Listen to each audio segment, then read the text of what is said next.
Assalamualaikum warahmatullahi wabarakatuh. Hai anak-anak, jumpa lagi ya sama Ibu. Pada kesempatan kali ini Ibu akan membahas 5 soal UTBK kimia lagi nih. Yuk disimak. Soal nomor 11 ya. Pertanyaannya, sebanyak 25 ml larutan asam format HCOOH 0,02 molar KaHCOOH 2 kali 10 pangkat min 4 dititrasi dengan larutan basa kuat KOH 0,01 molar.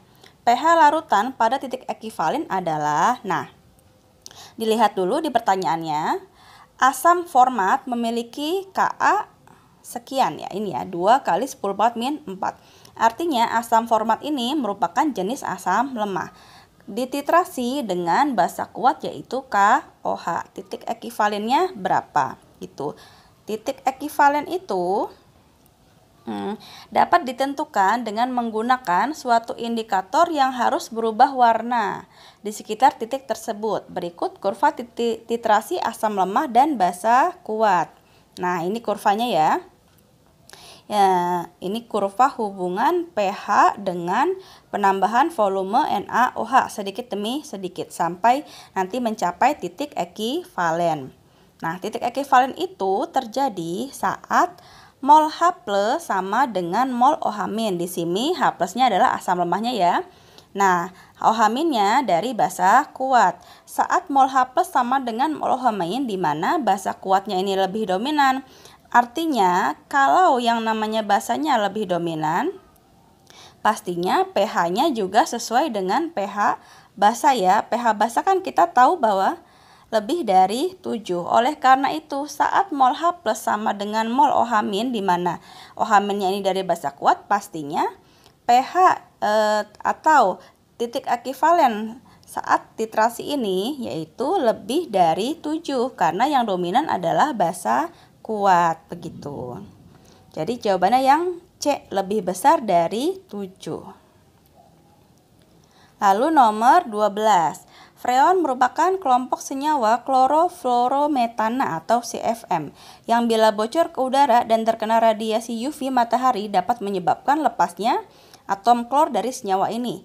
Atom klor bebas ini merupakan penyebab menipisnya lapisan ozon di stratosfer. Reaksi dapat digambarkan dengan diagram berikut. Nah, ini tahapan reaksinya. Lalu pertanyaannya, perubahan entalpi untuk reaksi 2O3 menjadi 3O2 adalah yang ditanyakan adalah yang ini ya, 2O3 menjadi 3O2. Oke, caranya berdasarkan diagram diperoleh persamaan reaksi termokimia sebagai berikut nih. Ternyata untuk menyelesaikan pertanyaan yaitu persamaan reaksi 2O3 menjadi 3O2 ini harus dilalui dengan 2 tahapan reaksi ya. Nah, ini di diagramnya nih bisa dilihat. O3 di sini, O2-nya di sini.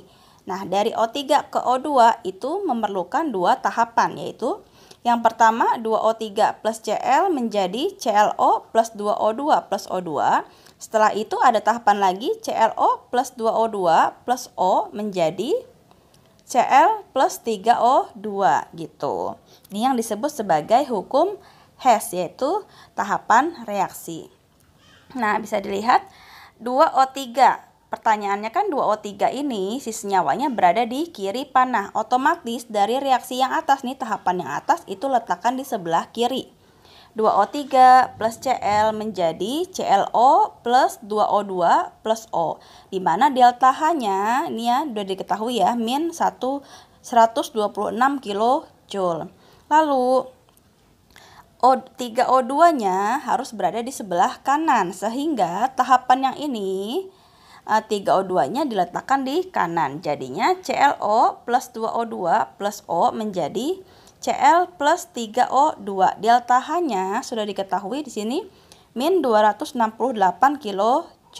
Nah, setelah itu bisa dicoret nih. Jadi, kalau yang berbeda ruas seperti ini artinya dikurangi ya. Kalau yang terdapat satu ruas itu ditambahkan. ClO dengan ClO beda ruas dikurangi. Cl dengan Cl juga dikurangi, 2O2 ini sama dikurangi, Lalu O juga begitu dikurangi. Nah, sisanya 2O3 plus 3O2. Di mana delta H-nya tinggal ditambahkan min 126 ditambah min 268. Hasilnya min 394 kilojoule. Gitu. Jadi jawabannya yang E. Pertanyaan selanjutnya. Nah, ini masih sama sebenarnya. Menggunakan diagram dari tadi ya, senyawa klorofluorometana. Pertanyaannya, pernyataan yang benar terkait diagram reaksi di atas adalah, nah, pernyataan yang benar tentang diagram reaksi ini yang mana gitu. Nah, dilihat di pilihannya berhubungan dengan penentu laju, kemudian ada endoterm, eksoterm, itu tentang jenis reaksinya. Kalau penentu laju, nih, jadi reaksi lambat merupakan reaksi penentu laju reaksi. Nah, reaksi lambat itu dilihatnya dari mana sih? Reaksi lambat itu sendiri dilihat dari tingginya energi aktivasi atau EA gitu. Ini nih diagramnya ya yang tadi. Nih, reaksi lambat dilihat dari tingginya energi aktivasi. Energi aktivasi lihatnya taunya dari mana nih dia tinggi? Energi aktivasi itu yaitu dari reaktan ini awal reaksi sampai dengan puncak reaksi, itu namanya energi aktivasi yang dibutuhkan. Kalau untuk yang pertama ini kan lumayan tinggi ya, ini segini nih, berarti ini energi aktivasinya. Kalau yang bawah ini hanya segini nih, ini energi aktivasinya. Oleh karena itu yang merupakan penentu laju adalah yang diagram ini ya. Jadi reaksinya yaitu dari 2O3 plus Cl menjadi ClO plus 2O2 plus O. Itu merupakan tahap penentu lajunya karena energi aktivasinya tinggi. Lalu jawabannya termasuk eksoterm. Kenapa eksoterm? Dilihat aja di sini di diagramnya bahwa ini namanya entalpi reaktan ya, dan yang ini merupakan produk. Entalpi produk ternyata posisinya lebih sedikit kecil daripada entalpi reaktan, sehingga nanti akan menghasilkan delta H yang nilainya negatif. Kalau yang negatif otomatis ciri-ciri dari reaksi eksoterm, sehingga jawabannya adalah yang C. Kemudian soal nomor 14. Alat masak yang terbuat dari bahan logam aluminium tampak tidak berkarat karena, nah, jadi berkaratan ini sebenarnya berhubungan dengan yang namanya istilah korosi. Nah, korosi itu apa? Korosi atau perkaratan adalah proses perusakan pada permukaan logam yang disebabkan oleh terjadinya reaksi kimia pada permukaan logam. Pada reaksi ini terjadi oksidasi pada suatu logam akibat dari pengaruh lingkungan seperti air, oksigen, dan oksida asam yang terlarut dalam air. Nah, ini jawabannya yang mana nih? Kenapa sih aluminium tampak tidak berkarat? Karena sebenarnya logam aluminium itu sendiri lebih bagus daripada besi dalam hal korosi ya. Kenapa? Karena aluminium ini nih saat dia bereaksi dengan oksigen digunakan ya sebagai alat masak, nanti akan membentuk yang namanya oksida aluminium yaitu Al2O3, di mana Al2O3 ini merupakan lapisan transparan yang berfungsi sekali untuk melindungi logam aluminium ini dari yang namanya korosi seperti itu. Jadi jawabannya adalah yang E ya, oksida Al yang transparan melapisi permukaan logam Al. Lalu nomor 15 yang terakhir. Nah, itu ada gambar, ada grafik.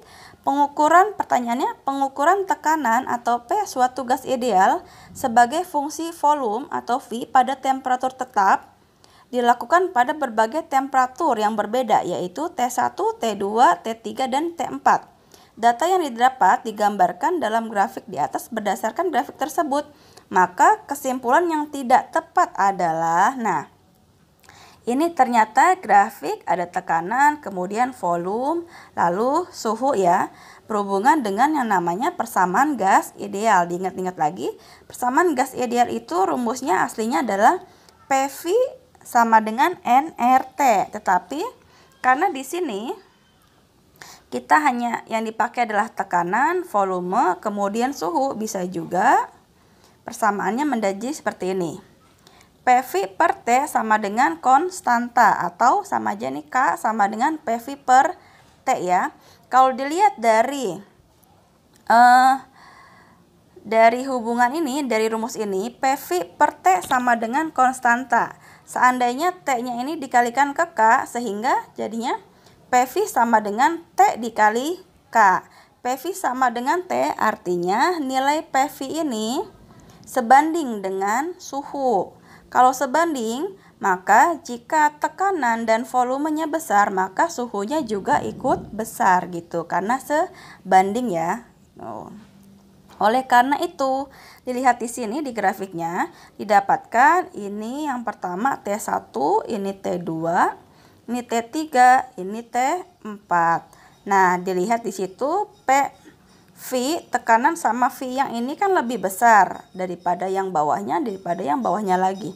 Otomatis dapat disimpulkan bahwa T1 ini lebih besar daripada T2, lebih besar lagi daripada T3, lebih besar daripada T4, karena dilihat di situ PV-nya lebih besar ya.